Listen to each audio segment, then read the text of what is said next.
Buen día, en este pequeño video vamos a revisar cómo realizar una prueba de independencia a un conjunto de números pseudo aleatorios. Esto para ver si cumple una de las propiedades necesarias de nuestros números pseudo aleatorios. Utilizaremos el método de corridas arriba y abajo. De acuerdo a nuestra metodología, tenemos que definir ciertos pasos para probar nuestra hipótesis nula que dice que los números del conjunto RI, estos números que tenemos aquí, son independientes, o la hipótesis alternativa, que es lo contrario, que no son independientes. Vamos a utilizar los mismos 30 números que utilizamos para hacer la prueba de uniformidad.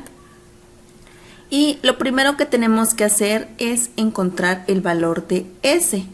S está definido por un conjunto de unos y ceros que tenemos que escribir cuando evaluamos el número pseudo aleatorio RI contra el número pseudo aleatorio RI-1.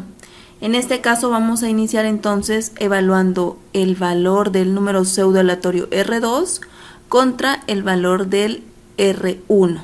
Vamos a anotar 1 cuando el valor del número pseudo aleatorio 2 es mayor que el anterior, que el R1.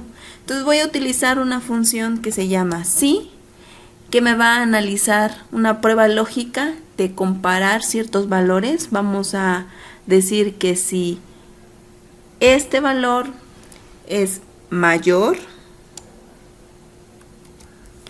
que el anterior, entonces escriba 1.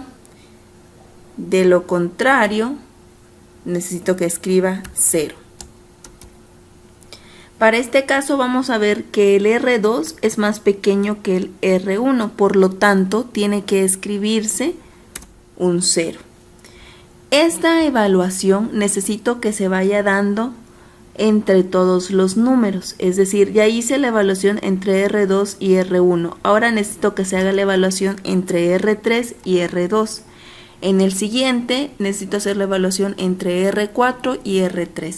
Y así sucesivamente para cada uno de los números, para cada par de números. Entonces voy a recorrer mi fórmula. Voy a revisar que se haya evaluado correctamente. Dice si R3 es mayor que R2, entonces coloque un 1. Para este caso me debería de colocar un 1. Y efectivamente aquí lo coloco.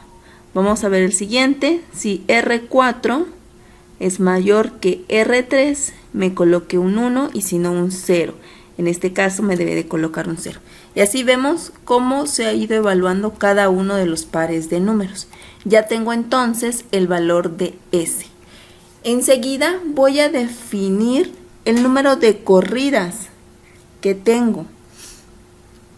Primero, antes de llegar a contabilizar las corridas, tengo que obtener un valor previo.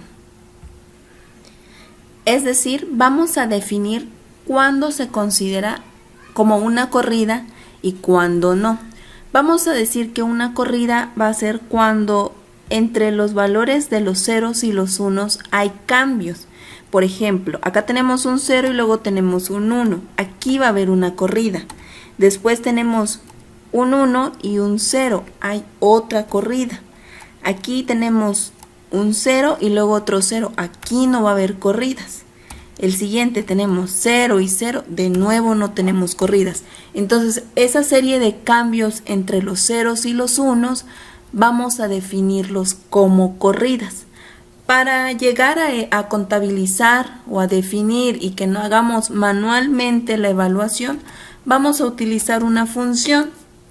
Vamos a utilizar la función absoluto, en donde vamos a decir que si el absoluto de una resta entre dos números es 0, pues quiere decir que no hay cambios. Pero si tenemos diferencia de 1, vamos a tener algún cambio. Entonces yo voy a hacer menos el anterior, voy a evaluar este par de números. Acuérdense que estamos evaluando por pares de números. Aquí obviamente tengo una corrida, un cambio. Vamos a correr toda nuestra fórmula hasta el final. Voy a observar, aquí de nuevo tengo otra corrida, decíamos que hay un 1, luego un 0, hay un cambio. Luego tengo 0 y 0, no hay cambio. 0 y 0, no hay cambio. 0 y 1, hay un cambio. 1 y 1, no hay cambio. Y así ya tenemos entonces identificadas todas las corridas para nuestro conjunto de números. Finalmente tengo que encontrar el valor de CO o el número de corridas. Esto no es más que sumar cuántas corridas obtuve. Tengo 19 corridas en este conjunto de números pseudo aleatorios. El siguiente paso será definir algunos valores para obtener el estadístico de prueba y el estadístico de tablas. Tenemos n, que es el número total de datos, decimos que son 30 números. Alfa, recordemos que estamos utilizando un intervalo de confianza del 95%. Enseguida vamos a calcular el valor esperado. De acuerdo al apunte, ustedes van a recordar que el valor esperado se obtiene con la ecuación o la fórmula de 2n menos 1 sobre 3. Entonces aquí voy a tener 2 por n menos 1 y todo esto dividido entre 3. Este es mi valor esperado. Enseguida voy a calcular mi varianza. Para calcular la varianza tengo la fórmula que dice que varianza va a ser igual, varianza de corridas, no del conjunto de datos, igual valor esperado de las corridas. Varianza entonces va a ser igual a 16 por n, 16n, menos 29. Estos 16 y el 29 son datos constantes, es decir, siempre se van a repetir.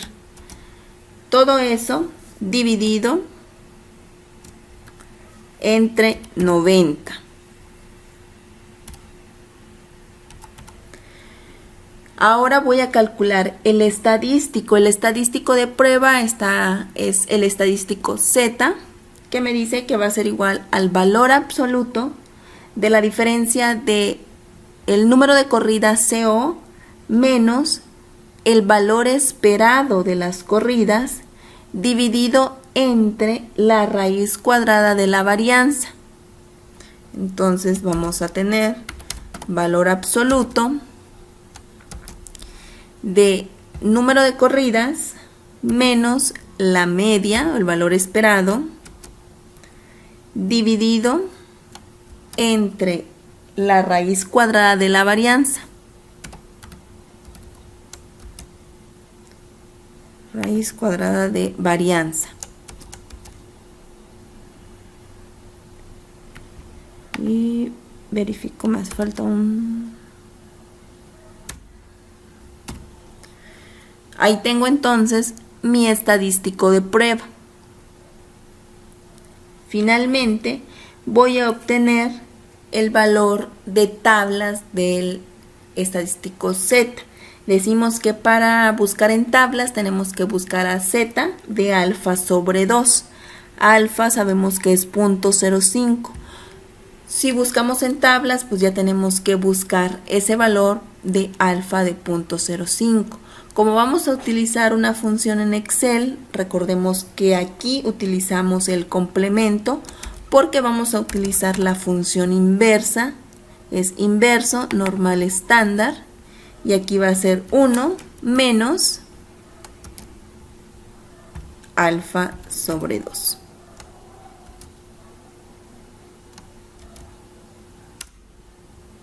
Y ahí tengo mi valor en tablas.